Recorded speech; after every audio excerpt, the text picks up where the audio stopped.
Hi everybody, I'm Melinda Gallant, and I want to welcome you to another Cape Conversations. We've got a great show today. I have another candidate for state senate.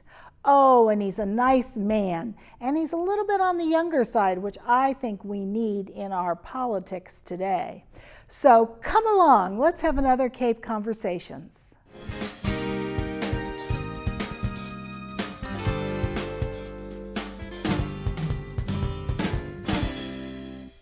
Hi everybody. Well, I've got a wonderful person on my show today. He's running for the state senate. He's a very nice man. He's young. That's what we need. We need youth. We need a lot of youths. That's what we need, especially on Cape Cod, and we all know that. Thomas Moakley, welcome. Thank you very much. Thanks for having me I'm on. so excited you're here. And you actually came to my house and knocked on my door. That's right. That's how we set this up. I know. And I went, wait a minute. We've been trying to get a hold of you. That's right. That's great. So, he actually does knock on doors. I do. I mean, it's been the most effective way of campaigning. I mean, Right. It's just making a human connection with someone is more Sure. powerful than any ad you can buy Right. or any mailer you're going to be able to send Right. out. Right. So I'm lucky enough to have some people working on the campaign and have volunteers, in addition to myself, knocking doors across the district every day. Great. That's great. So once again, because I've done some other candidates, this is for the district that includes Yes. Falmouth, Bourne, Sandwich, Plymouth, Kingston, and Pembroke. Yeah, it's a very unusual district. It's a somebody was drunk when they decided to draw that district, I think. Yeah, I think so. Well, last time they redesigned the Senate districts, they made a decision, which makes a lot of sense in a lot of circumstances, where state house seats break up towns, and so Yeah. you'll have state rep seats that are like, precinct such and such of this town, precinct such and such of that town. Right. They decided with the Senate districts, they're going to keep towns together. Oh, well, that was good. So they sort of had to pick and choose which way they were going to go with these districts in order to get them all around the same number of voters. Okay, well, just so you know, you're the first person that's explained that to me, because I really didn't understand why it was that way, because Pembroke and Sandwich don't have a lot in common. So it makes it more difficult for you as a candidate, I would think. Although you're from the Cape. I am. I'm from Falmouth, born and raised. My mom was also from Falmouth. My family first originally came to Cape Cod after the Second World War. My great-grandfather, Colonel Everett Fennell, which is a great name, isn't it? Yeah. If you ever have kids, you'll name them Everett. Yeah, my cousin already beat me to it, actually. But I consider it's a good middle name. Yeah. Sure. But he was stationed as a wing commander at Otis, and he and my great-grandmother chose to settle in Falmouth, and my mom's family's been here ever since. Oh, wonderful. And then on my dad's side, the Moakleys were in South Boston since the potato famine up until my dad got a job as a NOAA Corps officer in Woods Hole. Oh my gosh. Yep. My mom was involved in theater. Yeah. And Falmouth Theater Guild? The Falmouth Theater Guild. Yeah. Yeah, she's the treasurer right now, actually. But right. She had They studied. just turned me down for a show, so no. just so yes, so I'm very upset. No, I'm not. What I'll role? live. As an actor or director? No, as a director of a show. I wanted to do Catch Me If You Can, which is the show about the Frank Abagnale Jr.? Yeah, it's a great show, but they chose other ones. That's the way it goes. Is that a musical? Mm-hmm. Oh. Yep. I would definitely like to see that. Yeah. Are you going to see Assassins? I will see it. Yeah, I am going to see Assassins, but I'm directing the 25th annual Putnam County Spelling Bee at Cotuit, so. I'll have to check that out too. Yes, you will. It's very funny. When I was in high school, I did at the 24-hour festival at Cotuit. Oh, sure. Yeah. as an actor, and that was a lot of fun. Yeah. Oh, I bet it was. I bet. Well, so I always ask the candidates this: why in the heck are you doing this? I mean, you could be out having a good time, you know. You could be living in Boston, living the high life. Well, who's to say that running for office isn't fun? Well, that's true. Well, at least on beautiful days, like it was when I was knocking doors in your neighborhood. Yes, it was a nice day. But I decided to run for this office. I mean, I didn't know that this opportunity was going to come. Senator DiMacedo made the decision to resign in mid-October. I know. And it was late. within a week that I decided I was going to do it. Wow. I was working full-time for the district attorney and putting myself through the evening program at Suffolk Law School. And I decided to take a leave of absence from that and jump into this race with both feet. I'm doing that because I think the issues most important to our community and that have become tragically personal to so many of us are also disproportionately affecting young people. So Things like climate change and the opioid epidemic. Those are your two big issues. Yes, I mean, those. They're pretty big. They are, absolutely. I mean, they're really they're urgent issues that require immediate action yesterday, in my opinion. Right. But, you know, a lot of people had been bemoaning the apathy among young people about government, especially on the Cape where there's a lot of older people. There's a lot of boards and commissions that have open seats, and I think that young people should start thinking about getting involved in those things. And whether or not I win, if we can just engage young people and anybody who realizes that we need some different voices at the table, then it'll be a success. Well, I don't quite understand that. I ran shopping centers for a long time, but I also sat on a lot of boards of nonprofits, and it was always difficult to get. I don't know, you can call them millennials, back then it might have been Gen Xers too, to want to take a little bit of something and give it back to the community, because they didn't feel, I don't know whether it was because they didn't feel a sense of community or whether they just, I don't know what it was, but it was always difficult to get, even because I do theater things, you know, even getting them to come to art openings and you would think that would be something that they would kind of glom after, but they didn't. I mean, on Cape Cod, I think we have an unusually strong community here. There's so many, I mean, the spirit of charity and the spirit of volunteerism is really strong around here. And in my experience as a Boy Scout, I'm an Eagle Scout, and I was a student representative to the Falmouth School Committee, and I was the inaugural recipient of the Falmouth Democrats Thelma Goldstein Scholarship. You know, I'm no stranger to being the youngest person in the room. But that's because I've never wanted to live anywhere else. I love my home, and that's why I want to give back to it. But I mean, this comes up in the context of addiction as well, because addiction is a disease of despair. And that's because so many young people feel like, you know, there's no jobs around here for them. There's no community around here for them. A lot of people just feel lonely. They feel like there's no opportunity for them in the future. And, you know, certainly very few opportunities for them to ever own a house because of the rising costs of housing around here. So, I mean, this is all linked together. But I think if we can engage people with not only this campaign, but with all the other wonderful programs that are going on in the Upper Cape, then, you know, that's one step towards getting young people involved. And maybe solving a problem in the meantime, right? Absolutely. So, speaking of solving a problem, how would you solve the opioid crisis? I mean, I think putting some of the pharmacy people in jail is a good thing. I agree. I think you're right about that. And the doctors that overprescribe. How else would you? Right. There's no magic bullet, but I think there's a lot of things we can do. In addition to holding pharmaceutical companies responsible for essentially providing magnitudes that a human would never need unless they're in a terminal illness. And obviously there should be exceptions for that. I think we also need to start regulating the sober homes in Massachusetts, only about 30% of which are really regulated. What do you mean by regulated? Making sure that these facilities are doing what they're supposed to be doing. I mean, I assume they had to be regulated to be a sober home. They don't. Anybody can just open the doors and say, I'm a sober home? Essentially. Wow. That's what's happening. And people who struggle with addiction are grouped together in those circumstances so that they can heal together. But what's happening is they're falling down back into the throes of addiction together. You walk past a sober home on a recycling day and you see nips and empty alcohol bottles in the trash. You know, you don't want to see that. No. So that's one thing. Another thing is seeking parity between mental health and physical health. Oh, that's true. In terms of health care, because whether you have good health care or bad health care, people aren't getting equitable treatment, because the few facilities that do have openings will try to hold on to people who have good health care, because, you know, they're covered well, and that means everybody's going to get paid, which is understandable. But then the people who don't have good health care have no place to go.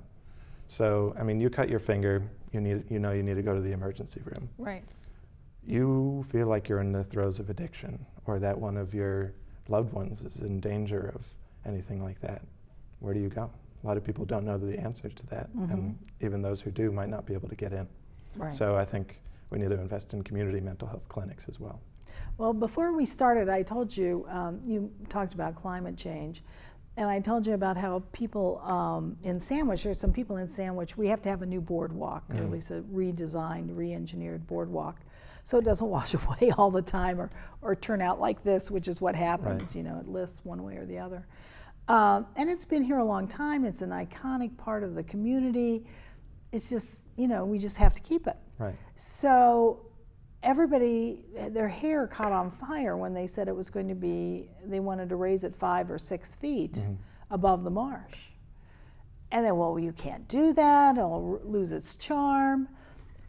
But I don't think these people go down twice a month and see those huge tides that come in that cover it all up. And I wonder what the practically. response was when this version of the boardwalk was first built, too. Yeah, you know? probably. I'm sure it was probably a big deal then. Right. But I mean, as climate change progresses, what we're going to see in this area is that the climate is going to be getting warmer and wetter. Right. That our storms are going to become more intense and more frequent. Right. And the sea level rise is just one part of the issue. Sea level rise, which is caused both by the melting of the polar ice caps and by just thermal expansion of the ocean itself, which Right. absorbs most of the Earth's heat. Yeah. So the rate of that is about 1 inch per 10 years. But that's only one of the many effects of climate change that we're going to see, including ocean acidification, the loss and migration of fish stocks, which we've already seen around here. That's already happened. But I mean, when we're talking about climate change, there's really 2 prongs that we need to be approaching it by, which is mitigation from where do we get our energy, how do we harvest our resources in a smart way. And then there's the resiliency aspect of it, which is about thinking forward. And when we're building new infrastructure, we have to be thinking 50 or 100 years ahead, or else it's only going to be the taxpayers who are losing money when these things have to be rebuilt, you know, in the event of a storm or what have you. Right. Well, I sit on the bridge committee for the Cape Cod Chamber of Commerce, the 2 new bridges, which has its own controversy a little bit. Right. And hopefully the Corps of Engineers will step up and do their part, the federal government. But there are a lot of people who don't understand why we need those bridges. And, you know, repairing them every 6 months and closing down a lane is not a good thing. So those bridges were built during the New Deal. Right. You know, Franklin Roosevelt, who, by the way, ran for state senate in his 20s in New York. There we go. When the nation was in the throes of one of our most dire economic crises, he said, well, let's invest in our infrastructure and let's invest in our environment with the Civilian Conservation Corps. You know, and we're sort of reaching a period like that, not necessarily economically, but where we need to decide what's important to us. You know, and there's nothing that serves the community more than those bridges. Right. I mean, without them, we would be captive on the island. Right. But we'd all have to get a boat. Right. But I think it's a great opportunity to not only bring jobs to the district in the creation of those bridges, but also to think about, well, what sort of structures do we want there? Right. We could talk about something like another rail line there. We can talk about bus lanes and bike lanes. And even though it's a federal government project, I'm hoping that the local community has a strong input on not only what sort of bridges they're going to be, but how they're going to be built. Oh, and I think it's so far the Corps to me, and I'm just one little teeny person in the middle of all this stuff. It seems like they understand there's a big issue, and they understand that it has to be taken care of sooner as opposed to later. And they also seem very open to some ideas, because our lifestyles are changing. As you said, bike lanes, and you know, we do have the railroad bridge, so I don't know that they'd ever replace that since it's so unique. Right. Maybe maybe start using it a little bit more. Yeah, and that's certainly, it'd be nice to have commuter rail. Anyway, so you've got a name. Did you know your name was pretty famous? Well, I didn't really anticipate how much the work of my great uncle, Joe Moakley, who was a congressman in Boston, resounds even down in this district. Oh my goodness, everybody knew him. I mean, it's a big deal. I mean, he is certainly one of my primary inspirations for getting involved in politics. My family is involved in public service, mostly you know, in the service or as state police officers or one thing or another volunteering. But he was the last Moakley to hold elective office, Right. and the biggest lesson that I learned from him is that the most powerful tool that a legislator has is credit. There And you if go. you're willing to give up credit, you can get anything done. That's the kind of senator that I want to be. Excellent. Then that's good. He was also first elected to the state legislature Oh, at the really? age I am, which is 25. Is that right? Yep. From up there, though? Yeah, From he was Milton? No. South Boston. South Boston. Yep. Excellent. We've actually got, from when he was in the state senate, I've got a tie bar that says Senator Moakley with the Commonwealth seal on it. Oh, nice. And in the Moakley family, we believe in recycling. There you go. You know. But plus, what a treasure to have, though. I mean, Absolutely. For sure. I mean, like I said, even just knocking on doors in the district, I hear more stories almost every day about how sure. he touched their lives. including a woman who was having trouble getting her U.S. citizenship, and it was just backlogged. So Joe sent one of his staff members with her to the JFK building in Boston, where the State Department's Boston office is, and just sat with her from office to office, and saying, well, I'm with Congressman Moakley's office and we're here helping so-and-so help. Right. And they just went to all the different things and just took that extra time to care about one person. Right. And I think that's really important. Well, it is, because one person becomes many after a while. Exactly. So how are you going about? Okay, so I'm going to say it. You're young. You went to Georgetown, right? Yes. Which is pretty cool.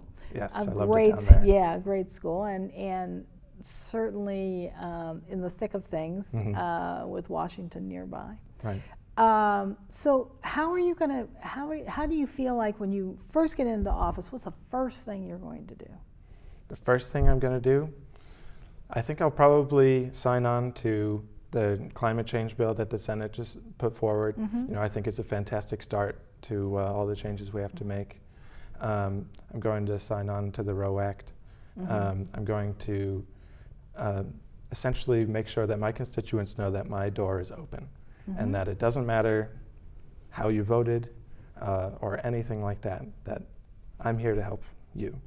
So I want to be that kind of constituent service representative. Will you hold office hours in the various towns? Yes, absolutely. I think that's a great way that a lot of legislators stay connected with their communities, either in the library, the post offices, whatever's convenient for people. Sure. One thing that Joe did, he had the 9th Congressional District mobile office, which was just one of those sort of mini camper things, like the Silver Bullet style trailers. Yeah. And he would just bring it around to the, the that's suburban cute. towns that they I mean, had not there. only that, but it's something you'd remember too. Absolutely. It's great for the next campaign. That's for sure. He also would make a habit of going down on Sundays to read the paper at Castle Island. Oh, sure. Just in his car with the window rolled down, so everybody could just come up and say, like, "Hey, Joe, I need this," or "I'm And looking those were for the this." old days. Yeah. He didn't have to worry about somebody shooting him or no. being mad at him. But yeah, I mean, those are the old. Those are like the Tip O'Neill kind of politicians. But you know? I mean, why can't we have that now? Well, I think because there seems to be a lot of hate out there. I don't know if you felt any of it. Not personally. I can't deny that is one of the reasons that I decided to run. Is because if there's anything positive to come out of the vicious bile that you get back and forth in DC, Right. it's that people are starting to realize that their vote matters. Yes. And that you need to get involved if you want things to change. And this is how I decided to get involved. Tip O'Neill, by the way, who was also first elected to the state legislature at 25. Oh, there you go. Boy, you've got those down pat. Oh, Is there anybody else I should know? Tip's also been a inspiration of mine too. I want to be that kind of, leader who is willing to give up credit to get something done and prioritize action over ideas, not kind of headline grabbing or anything like that. Right. I'll be a little bit more of a technocrat. Well, good for you. So, opioid crisis, climate change, housing, did you say? Yes, absolutely. I mean, we all know that around here, housing costs are just rising every day. Right. And for young people and seniors, in fact, it's hard to stay here. Even if you're working full-time or if you've worked and are now on a pension, it's incredibly hard to stay afloat on the Upper Cape. And solutions to that are twofold. It's not only increasing our affordable housing stock, either by smart implementations of new housing stock, like at the Wing School in Sandwich, which I think is going to be a great opportunity for seniors, but also maybe offering something like a tax credit for people who rent under a certain threshold. Right. So that way we're not building new infrastructure in an already pretty burdened landscape. Right. But another factor of that is transportation. We have virtually no public transportation on the Cape. Well, wait a minute. Don't tell Tommy Gahere that. Well, he's doing incredible work. Right, he's doing a yeoman's job with that. Yeah, he is. But he's not getting enough help, and I think we need more public transportation around here, both in terms of any sort of increased rail service, broader bus coverage, and I think we also should be looking into the expansion of sort of the recreational things we have around here, like expanding the Shining Sea Bikeway in Falmouth up to the Cape Cod Canal Bikeway. And someone could bike straight from Falmouth to Sandwich without endangering themselves on busy roads. Or Sandwich to Falmouth. Right. Start here. That's how I can door knock over the summer. There you go. There you go. So, and other than housing, are there other smaller things on your agenda? There is. I mean, there's... Of course, they're all big. They're all, sometimes I feel it's almost overwhelming. There are so many things. But it is. I mean, those are the things that I'm prioritizing. Right. Because I think those are the things that are most urgently requiring action from the state level. Right. I mean, when it comes down to it, government is supposed to help people. Right. And when we decide, well, what projects are we going to do? Government should be prioritizing those things that aren't in private interest to do on their own. There's no profit motive for roads, but we do them anyways because it's something that we all need to do together in order to run our lives effectively. Right. It's funny. I was in Boston, and Chris, as I'm sitting here thinking to myself, I should bring this up. A very famous historian just spoke in Boston at Symphony Hall, and I was fortunate enough to get to go with my husband. And he was talking about, he talked about all the presidents from George Washington, little snippets about all of them. But he said up until Reagan, because they called it the Roosevelt Era, because the thought was, if government can do it for you and do it better, then let the government do it. And when Reagan came in, that all ended, totally ended. And now people are going, but wait, the government doesn't do anything for me. Well, it could have, but it was stopped. I mean, obviously it's different kinds of views, conservative, liberal, all those things. But there must be a happy medium in there somewhere, because that's, I grew up on a farm in the Midwest, and my father, who had been a Republican until Eisenhower, and he had to dump his milk out on the ground,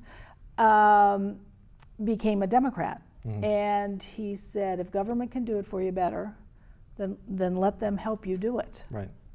And he goes, because who is the government? And I was, of course, a kid when I don't know. And he goes, we're the government. We're the ones. We put the people in. We can vote people out. Yeah, so. I think it should be constantly aspirational, saying, what can we do better?